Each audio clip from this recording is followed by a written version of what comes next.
immense pleasure in introducing Professor Paavo Pylkkanen, an eminent researcher in cognitive neuroscience. He is with the Department of Cognitive Neuroscience and Philosophy, University of Skövde, Sweden, and Department of Philosophy, University of Helsinki, Finland.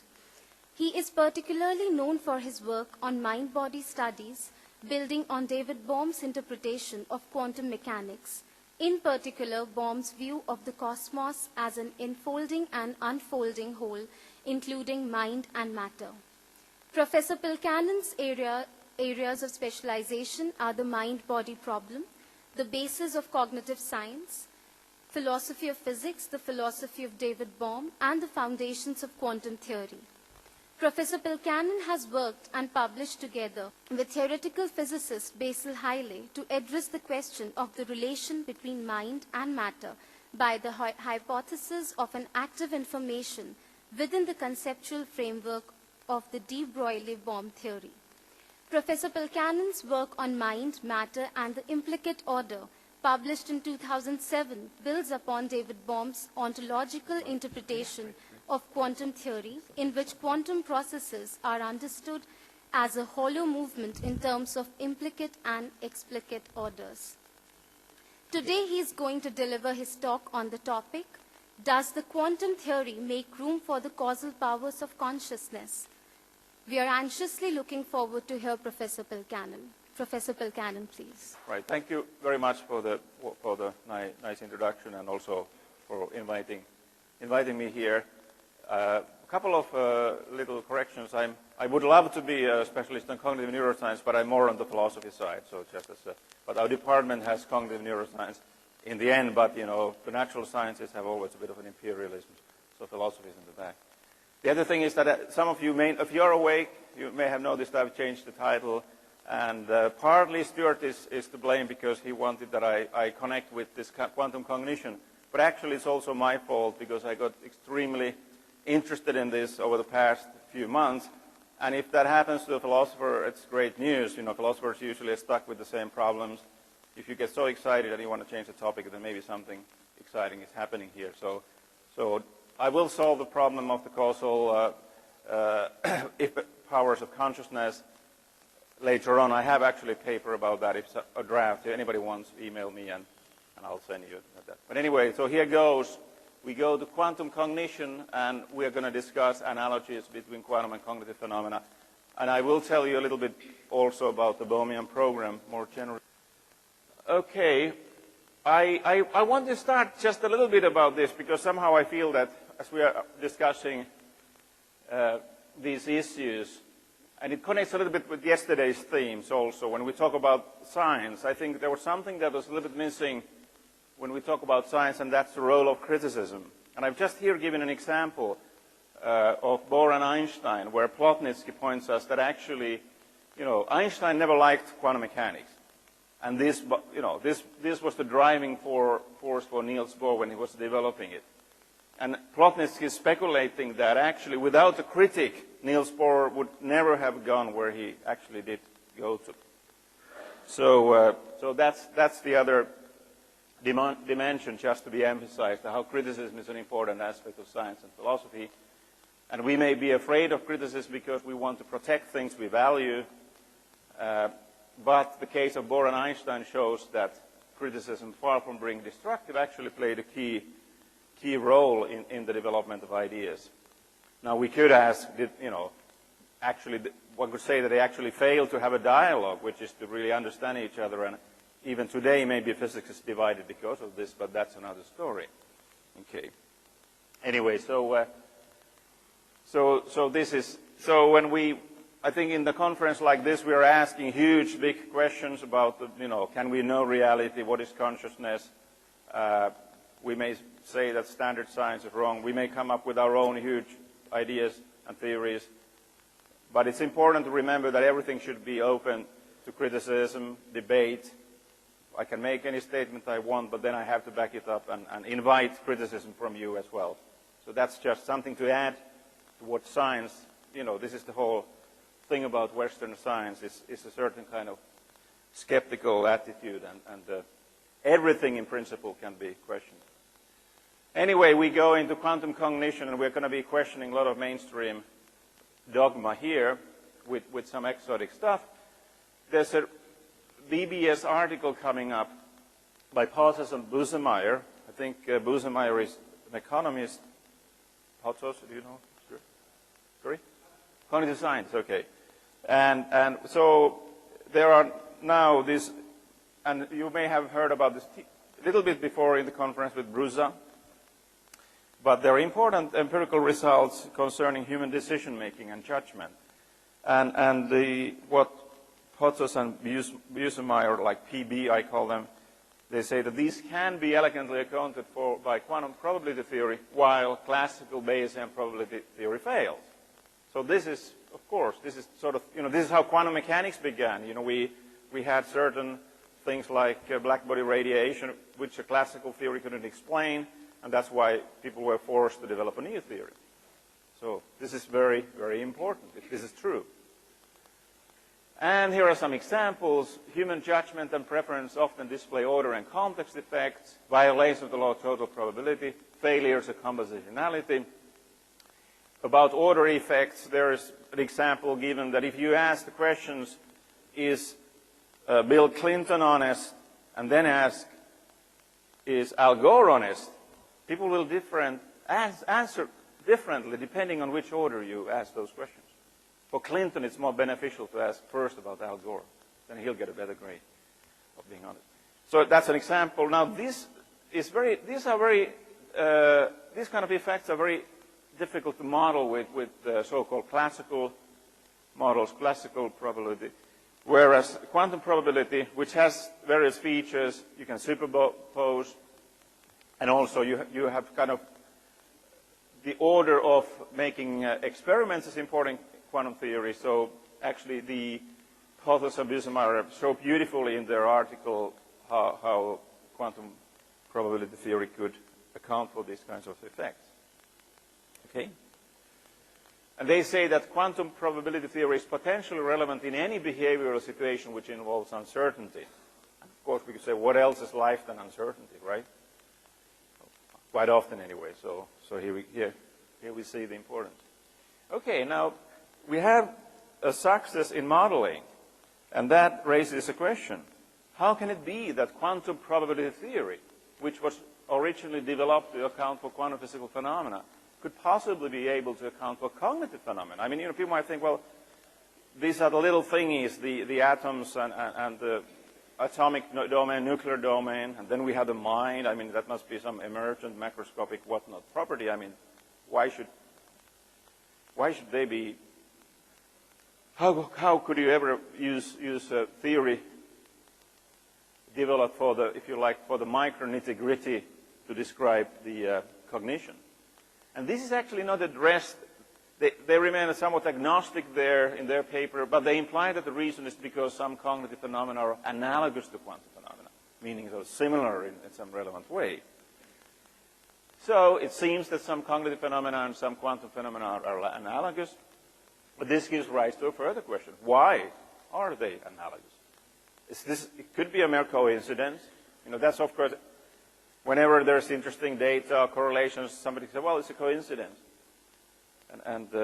But then, quite often, science actually starts from observing some correlations and then asking, well, why are these things correlated? And that might lead to a discovery of a mechanism, a common mechanism, or they could be the aspect of the same thing, or there are various possibilities. And now, you see, this is an old idea, which also Potos and Busemeyer acknowledge. And following Niels Bohr, David Bohm suggested already in 1951 that there are a number of close analogies between quantum processes and our inner experiences and thought processes. And he also speculated about the underlying reasons for the existence of the analogies. Again, following Niels Bohr, they already speculated about the brain. So these were, if you like, the pioneers of quantum cognitive neuroscience, or whatever you want to call it. And so to understand the historical roots of quantum cognition, it's useful to consider these ideas. And I actually wrote an article about this, published 2004 in an excellent series by which Maxim Stamenov, who is here, is editing. But I'm afraid nobody has read the article, so not very many people anyway, so I'll be actually quoting myself here because a couple of times, which I usually don't do, but I think this whole quantum cognition thing, in a way, draws attention to some of this stuff, right? But before discussing Bohm's analogies, I want to give a short overview of Bohm's various programs, as this may also be relevant to understanding cognition and even conscious experience. So that connects a little bit of what I actually promised to do in this talk. So anyway, here's Bohm, and he says Reds in the newspaper. I don't know where it's taken, but this was probably somewhere in the 50s, 40s in the States. And just a few words. I mean, I think he would generally be considered one of the best physicists of his generation, and he did so-called mainstream physics like plasma physics, which laid the ground for solid-state physics, and then they are known for the so-called AB effect. But he's also known for his work on the interpretation of quantum theory. And just to kind of summarize, you could say he was a complex intellectual who changed his views, scientific, philosophical, political, spiritual, and then worked with many different programs which he later tried to interrelate. And that can be confusing to people. I think I probably first met myself, Bohm, 1980, and I read Holness and the Implicated Order, but it took me 5 years to realize that Bohm had actually two different theories in the book, so you have to kind of divide and conquer if you're Bohm, if you want to understand him. But anyway, I'll just give you some very quick. And that, of course, means that there is no single Bohm. I mean, some of his ideas are actually in complete contradiction with each other. You can then reconcile them, like subsume one on the other, but of course, then maybe you don't have to do that. Just let them live their lives.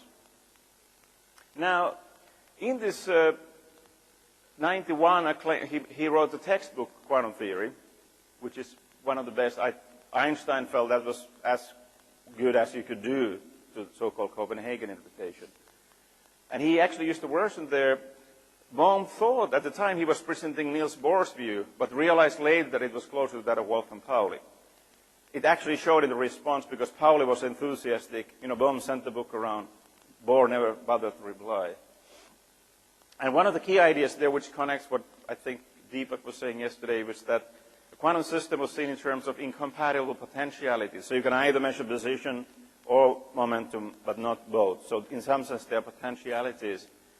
Heisenberg later uses also the concept. Actually, usually people think it was Heisenberg, but who got it, but Bohm actually had it there in the 51 book, quite well developed already. Now, you see, in 1952, they called this B52. It was like a bomb to the physics community. After many discussions with Einstein, Bohm published an interpretation of quantum theory in terms of hidden variables. And this thing has many names. There's a de Broglie Bohm theory, pilot wave theory, causal interpretation, Bohmian mechanics. Bohm himself liked the ontological interpretation when in his older days, because he felt the real thing was, can we have a quantum ontology? Can we, what is quantum reality like? People talk a lot about observations and measurements and predicting probabilities. But what about what is there? Can't we even have a hypothesis? So that's what this was. That was the first consistent story about what's the nature of quantum reality. And you see, while initially dismissed, this interpretation is today one of the main candidates. So if you see the entry Bohmian mechanics in the Stanford Encyclopedia of Philosophy, that'll give you also criticism and the whole thing. But anyway, I mean,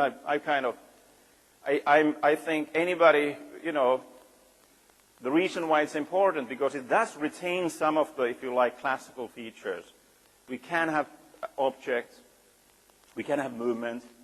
For example, this is just quickly to show how it does in the two-slit situation.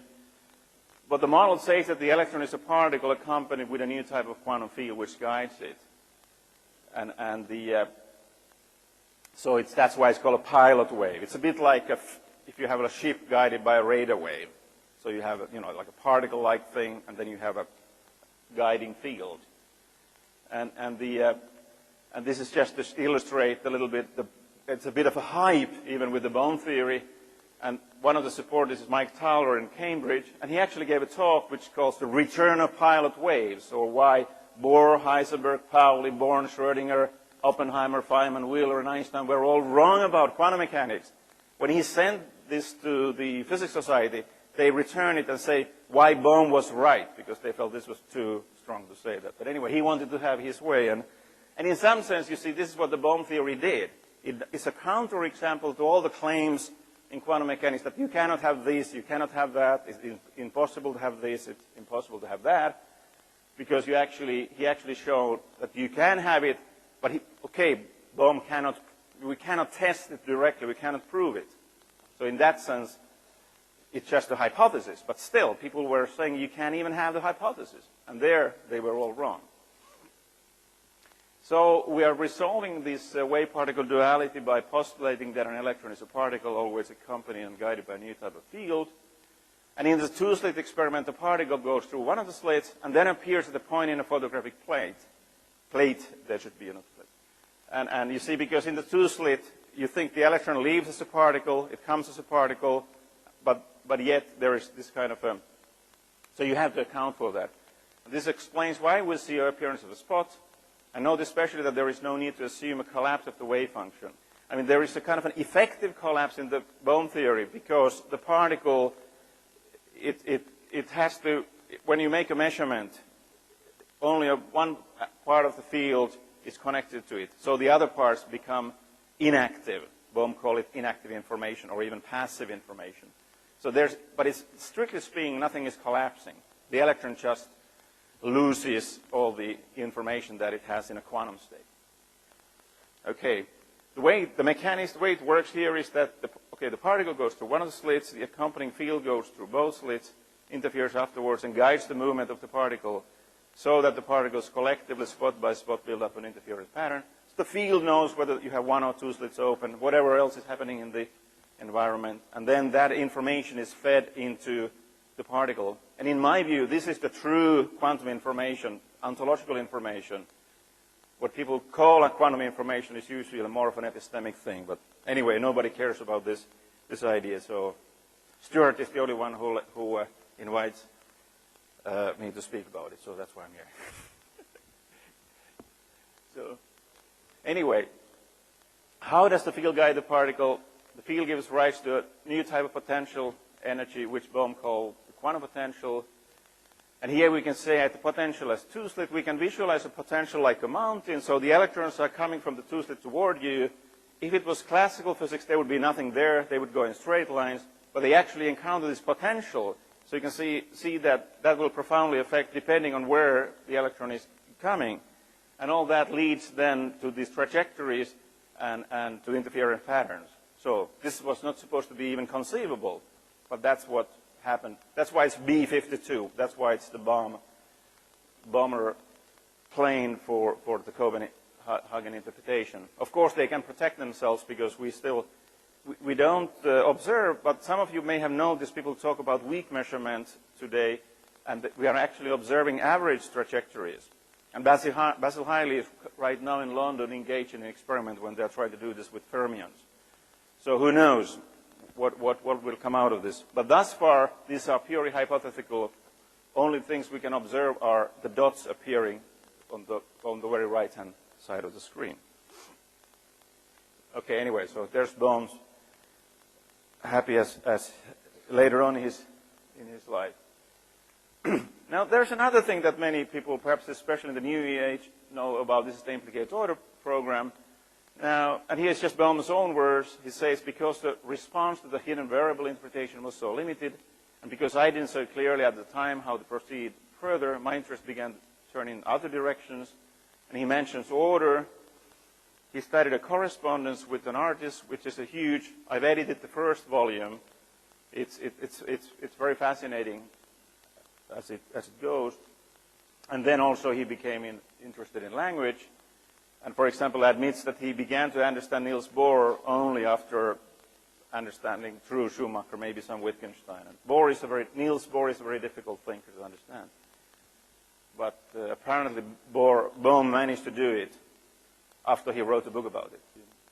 So these two interests, order and language, led to a paper on order in physics and on its description through language, where Bohm compared and contrasted relativistic and quantum notions of order, leading to the conclusion that they contradicted each other and that new notions of order were needed. And that's how you come into this implicate, explicate. And this is a kind of a program that that's in some ways similar to string theory or quantum low gravity. It's a general framework in which you hope to unite quantum theory and general relativity. So it's much, if you broader and bigger than the 52 hidden variable theory. Anyway, now we go back to the analogies. That was just a quick look at the whole picture, and we do a little bit of more nitty-gritty. Now, so, you know, when Bohm started to talk about the relevance of quantum theory to mind already in the textbook in 51, so you could apparently do it then if you were smart enough. See, note here, these ideas were when he was still thinking within the usual Copenhagen invitation. Now, this might make them more palatable and also directly relevant to recent work on quantum cognition, because that actually is pretty much within the usual interpretation. But however, Bohm's other programs, hidden variables and implicate order, are also potentially relevant to cognition and perhaps even consciousness. And I there refer to my book with the Springer, where I discuss both of them. So I won't talk about them today. All right, so which analogies between quantum and cognition did Bohm point to in 51? I've labeled them. I mean, he doesn't do that, but the first one connects to uncertainty principle of incompatibility, second contextuality, and then so what we might call quantum classical modes of thought. And we'll go through them. Okay, so watch this first analogy, incompatibility of observation. Now, if a first person tries to observe what he's thinking about at the very moment that he's reflecting on a particular subject, he introduces unpredictable and uncontrollable changes in the way his thoughts proceed thereafter. Okay? Now, if we compare the instantaneous state of a thought with the position of a particle and the general direction of change of that thought with the momentum, we have a strong analogy. And of course, this is a kind of connects with the order effects you have and various other, like asking a particular questions will affect how a person will answer the next question. Trying to get certain kind of information will affect other kinds of answers. And the second analogy we could call contextuality. And here is again, this is Bohm PowerPoint, so it's almost direct quotation. So if a person attempts to apply to his thinking more and more precisely defined elements, he eventually reaches a stage where further analysis cannot even be given a meaning. So we could say that part of the significance of each element of a thought process appears to originate in its indivisible and incompletely controllable connections with other elements. If you like, there's a kind of connection to it's always the context. And you can see that with language. Language, where I've connected with Brusa's quantum-like lexicon and also Art's quantum-like concepts. So this is with meanings of words. I won't read all of them aloud. And finally, the analogy. So what about quantum mechanics? Well, we have in the Copenhagen view, especially, you think that some of the characteristic properties of a quantum system depend on indivisible connections with surrounding objects. So the idea here is that we have elements. They can have certain characteristic properties. So individual words have meaning, or an individual electron exhibits either a wave or a particle nature. But they have those properties partly in virtue of the relations they have with other elements, and change the relations, and you may profoundly change the characteristic properties. So, for example, an electron that just exhibits a wave-like property may suddenly exhibit a particle-like property if it is made to interact with an apparatus that measures its position. And then this is something that I've developed myself. We have in philosophy so-called meaning holism, which says that the statement that previously seemed, or we could, this implies that the statement that previously seemed false may suddenly seem true if we make drastic enough adjustments elsewhere in the theoretical system it belongs to. So Quine's insight was to say that we are, in some sense, when we are testing our statements, we are actually testing the whole of science. Because you can always, if it turns out that your proposition turns out to be untrue, you can go and fiddle in your theoretical framework and bingo, it's true again. And there's a paper in the series of Maxim Stamenov that I'm referring to, where I've had to go back to and look at some of these things.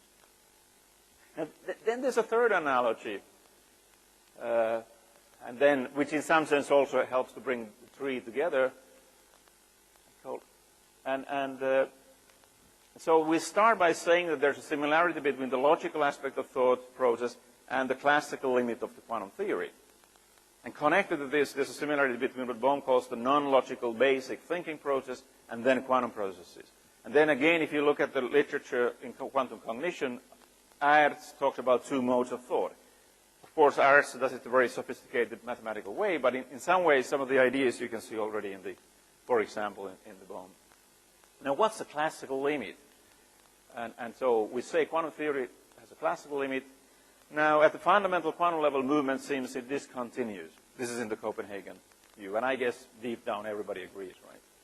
Now, however, there's a domain of physical phenomena where Newton's laws of motion that are continuous and deterministic provide an approximately correct description. And this is, then Niels Bohr developed so-called correspondence principle. And you see, when they were making quantum theory, they realized that the laws of quantum physics must be so chosen that in the classical limit, where many quanta are involved, the quantum laws lead to the classical equations as an average. So, I mean, this is, and again, it came a little bit yesterday discussions, what's the status of the classical world. But like here again, we need the classical world when we're developing quantum theory. Otherwise, we wouldn't know what to do, how to construct it. It's a kind of a constraint. And so, and then we can reconcile the two levels by noting that the discontinuities are too small at the classical, and also that there are so many quantum processes that the deviation is negligible from the actual result. And we could say that, Bohm was, even when he was doing the 51 book, he was interested in the ontology, what's the reality like? And it becomes obvious that from the discussions that quantum theory emphasizes the indivisible unity of the world, it seems that in our everyday experience we encounter a world that, for all practical purposes, be analyzed into distinct elements. So this world is the classical world. It begins the world all of you see. And, I mean, we could worry about what is it that we are seeing, but philosophers are today converging to the view that, my God, we are actually seeing chairs there, and maybe we are allowed to think like that. So we are actually, in some sense, seeing the classical world. So enjoy it. I mean, maybe philosophers will soon tell you, no, you're just seeing your own experiences, your own qualia, or whatever. But maybe you're seeing the chairs. So there's the quantum world and the classical world. Now, these worlds are not separate, but the classical world is the subworld contained in the overall quantum world. And if you like, the overall quantum world observes itself with the help of its classical subworld. Because you see, the quantum world, everything is subtle, irregular. You couldn't establish a measurement there. So we have a important place for the classical subworld. Without that, no quantum experiments. That's where we also observe them. So and of course, that's very nice. We look at it from the point of view of the universe itself. But then this is the structure of the universe. There's the overall quantum world, but within it is a subworld where measurements take place. Our bodies are there, our brains are there, but maybe a part of us, okay, it could also be in the overall or quantum. Maybe a human being is both classical and quantum, and the classical is, strictly speaking, a part of the quantum. This is the simple picture. Again, I'm putting this because these things often get very, very confused, and we forget. I mean, in a conference like this where we talk a lot about quantum mechanics, it's easy to deny the classical everyday world. And maybe we don't need to do that. Now, in my view, the best account of this world is given by Bohm's later works. So this is the book Undivided Universe and even the 52 papers. So I was talking with Basil Hiley last week, and I told him that I had reread the Bohm 52. We are writing on a paper. And Hiley told me that he actually, even though they wrote the book 93, he said, I wonder what new things did we put into our book, because there's so much in the 52 papers. So they're quite fascinating. All right, but we go back to the analogies and start developing this analogy of the quantum classical. It's a bit more difficult than the other one. Now, he suggests that the relation between the logical process to the most general type of thought process is analogous to the relation between the classical limit and the most general quantum processes. So we have like these two pairs. So Bohm implies that there is a general type of thought process in which wholeness prevails. The component ideas are not separately existing elements with well-defined meanings. These ideas do not necessarily transform according to the rules of logic, but he says that they can flow steadily and indivisibly. This is kind of, the stream of consciousness and various kinds of creative. Again, even how Deepak was describing the mind yesterday would fit in here in some respect. And again, this general thought is a process, but not necessarily a process having an order and necessity characteristic of logical thought. So this is a kind of a question about our cognition. Now Bohm said, just as the physical world has a classically describable domain, so the process of thought includes the domain of logical thought process, which we could call it classical limit of thought, if you like.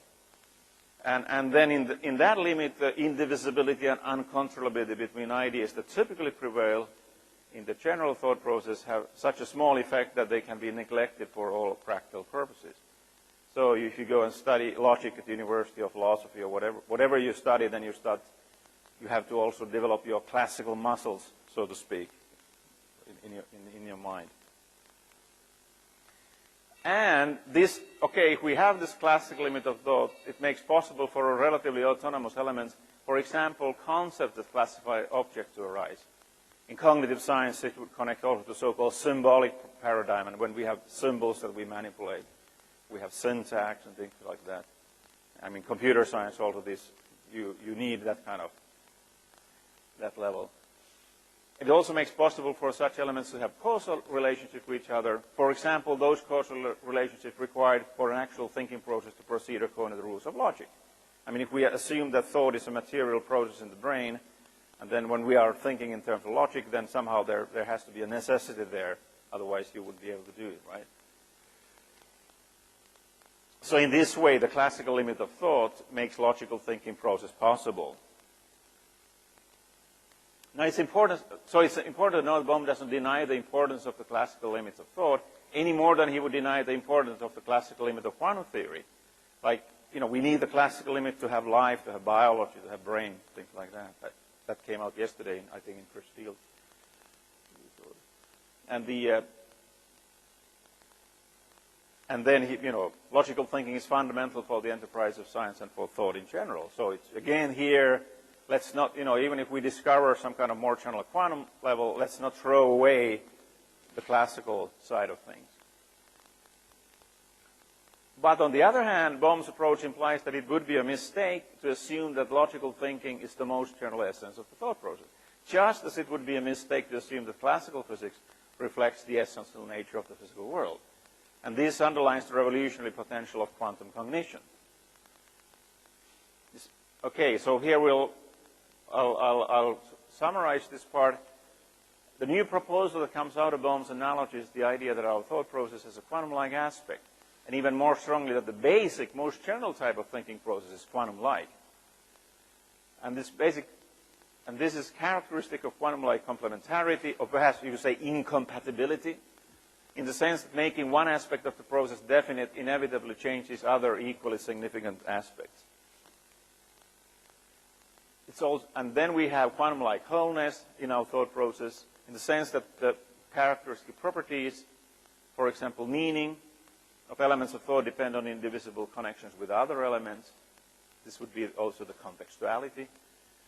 And and then there's the suggestion that the way the general thought process changes from moment to moment is also quantum-like, for it involves indivisible non-logical steps. And here, I think Bohm is taking the popular metaphor of making a quantum jump in your thinking, a quantum leap. And this was Fred Alan Wolf, taking the quantum leap. Of course, you can take it in, creativity, insight. When you get new ideas, it seems that you just get them from nowhere suddenly. I hope that would happen more often than it does, but still, some people claim, and Bohm claimed that's the way it works, so take his word for it. Anyway, so, and finally, the basic thinking process seems to have a classical limit, namely thinking in terms of well-defined concepts, including the logical thinking process. So, I would say that Bohm suggests and anticipates profoundly many of the current successes in quantum cognition. In the many experimental results, we may be witnessing the outcomes of human general thinking process, which is quantum-like and obeys quantum probability theory. Now, of course, I think if you look at it, then you can see it's different. I think what people are doing today can be in many ways richer. Ideas are different. But it's, again, it's interesting to see how you can capture some of the essential ideas even without the mathematics. And that's what Bohm did quite a lot in physics as well. It was often left to Basil Hiley to work out the nitty-gritty details, and Bohm was moving on to something else. Okay, now we move into, we've been talking about quantum cognition, and that is kind of agnostic about, are there subtle quantum effects in the neural correlates? And we might even call that weak quantum cognition. But then we have something we call strong quantum cognition. That's like something like what Stuart has been promoting, where we actually feel that somehow, like in the case of the analogies, the reason we have these analogies is because, in some sense, cognition is correlated with quantum processes in the brain, and the quantum-like aspects of cognition have to do with the quantum-like nature of the neural processes. We have many theories like that, and Bohm also, he takes that up also, and he says that if the actual, the physical aspect of thought would involve quantum processes, this would explain in a qualitative way the analogies. It would explain why the mind is quantum-like if the neural processes are quantum-like. That would be one way of explaining it. So how would you explain the incompatibility analogy? If you say, well, if the physical aspect of thought involves quantum processes, it would explain qualitatively why the direction of thought is disturbed by an attempt to define its content. And I think you could do something similar for the other similar examples. What about contextuality? Again, if we feel that the way language, for example, is implemented in the brain, or if it's implemented in some sort of quantum fields associated with the brain, or quantum-like fields, if we don't want to reduce everything. Again, we could perhaps, this would be one way of explaining those things. I think people are particularly excited. I think Bruce are there. They feel that concepts have this very strong holistic quality, and they feel entanglement is relevant there. I haven't myself looked into that aspect well enough, but that would be the exotic. That's the exotic possibility there. What about the classical limit? Again, we could say that the physical aspect of the aconceptual thought process might involve quantum processes, while the physical aspect of the logical and conceptual thought process might involve classical processes, or classical describable. For example, classical describable neural activation patterns. Again, so we could have those two systems interacting with each other, and maybe, you could have, Stuart likes to talk about the autopilot mode of the mind, and maybe some of that could be classical also, but then there could be also an underlying quantum-like, and that could be also where our experiential states lie. And and even here, you see, okay, although I have focused on Bohm, it's Niels Bohr that's in the background. So this is a reason to maybe give another look at Niels Bohr's work as well. Bohr speculated that thought involves such small amounts of energy that quantum theoretical limitations play an essential role in determining its character. So this is the idea that we need quantum theory with small energies. And okay, Bohm acknowledges that the brain obviously involves classically describable mechanism that seem to act like a general system of communications. But he knows that Bohr's suggestion involves the idea that certain key points controlling this mechanism, which are in turn affected by the actions of this mechanism, are so sensitive and delicately balanced that they must be described in an essentially quantum mechanical way. We might, for example, imagine that such key points exist at certain types of nerve junctions. And this is, now Beck and Eccles actually made a theory like that. And actually I met Eccles 91, we had a conference in Prague where we actually discussed a little bit these models, but not, I think quantum cognition wasn't sufficiently developed at the time. Of course, we could say microtubules, I mean, it would be nice to see what Bohm's reaction would have been. But anyway, there are many possibilities today. Bohm added, it cannot be stated too strongly that we are now on exceedingly speculative ground. But anyway, I think this is another aspect of science, is that we have to speculate and come up with new ideas. And now here, before I end, we should make a sober reminder, you see, because there are various ways in which the neural processes underlying cognition could be quantum-like. There's a weaker possibility to assume that the neural processes involve no self-quantum effects, but can nevertheless give rise to quantum-like neural activity. And you see something, there was a special issue in the Journal of Mathematical Psychology, 2009, and the first article is by Barros and Suppé. Barros is not the EU commissaire, but it's another researcher.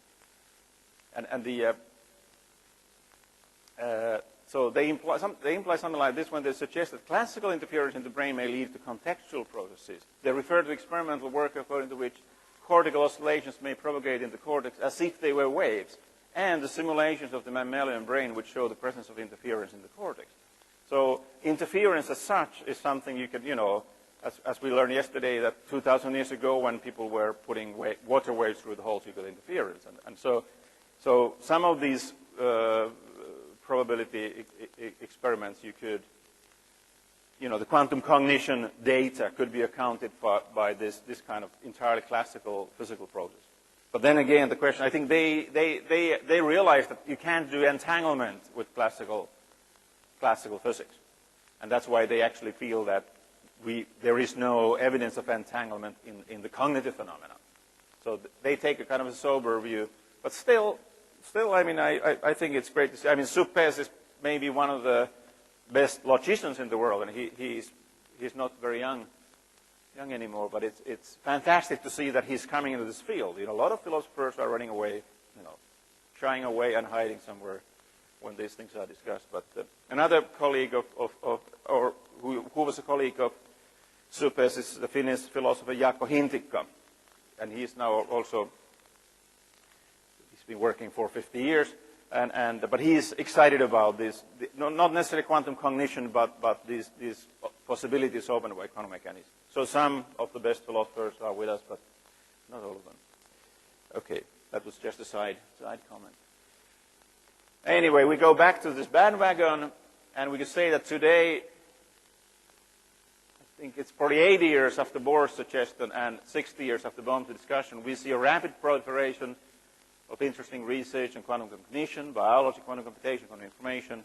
And this is also now in leading scientific journals.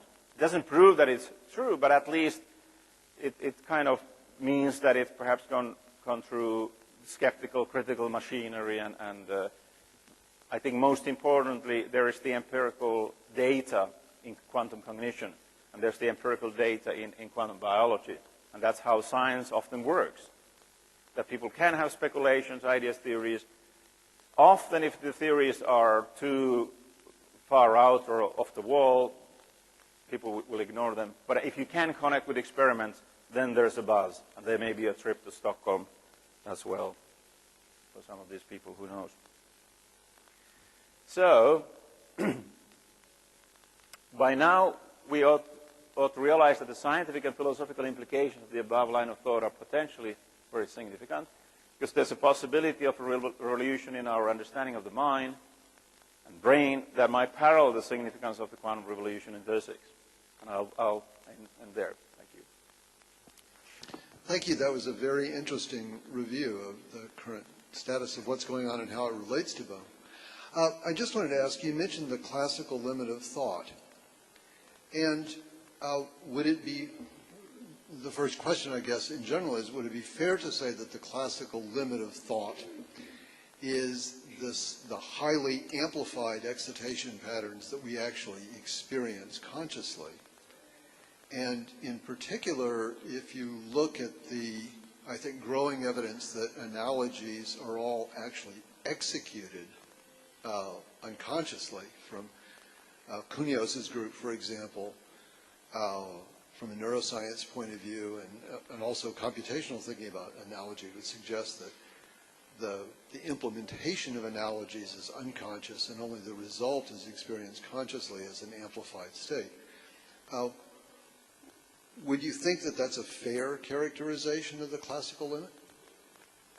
Right, that's a good question, and I should add that that again these are sort of I presented some of these ideas. Then it's another question whether they are correct.